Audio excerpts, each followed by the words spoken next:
আমল করার চেষ্টা করবেন। বলে বলুন তো ঘটনা হচ্ছে বুঝেছেন, আমাদের গ্রামের লোক গ্রামবাসীরা সবাই ভালো, যথেষ্ট সাহায্য সহযোগিতা করে এবং লাভ প্রচুর হয়। তবে হয়তো আমাদের দেশের ছেলে এখন যাচ্ছিলেন, পরে আসেন, কিন্তু সময়টা তো কাটাতে হবে।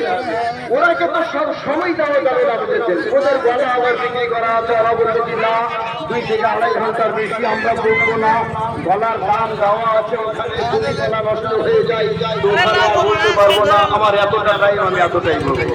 তো তাই ওনারা সঙ্গে সঙ্গে নিয়ে চলে আসছিলেন, আমার পরপরই ওনারা চলে আসবেন। আপনারা ইচ্ছা মতো ওনাদের আল্লাহ রাসূল আমাদের সৃষ্টি করেছে কিসের জন্য? খালাকাল জিন্না ওয়াল ইনসা ইল্লা লিয়াবুদুন। আল্লাহ বলছে, হে মানুষ, হে জিন, তোমাদেরকে সৃষ্টি করেছি আমার ইবাদতের জন্য। নামাজ রোজা হজ করলেই শুধু ইবাদত নয়, ইবাদত ভালো কাজটাই আপনার ইবাদত।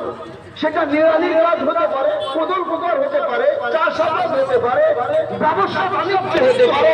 আল্লাহ রাসূল ইজ্জাত আল্লাহর নবী যেইগুলো হারাম করে দিয়েছেন সেইগুলো বাদ দিয়ে যে ভালো কাজগুলো হালাল কাজগুলো আপনারা করবেন,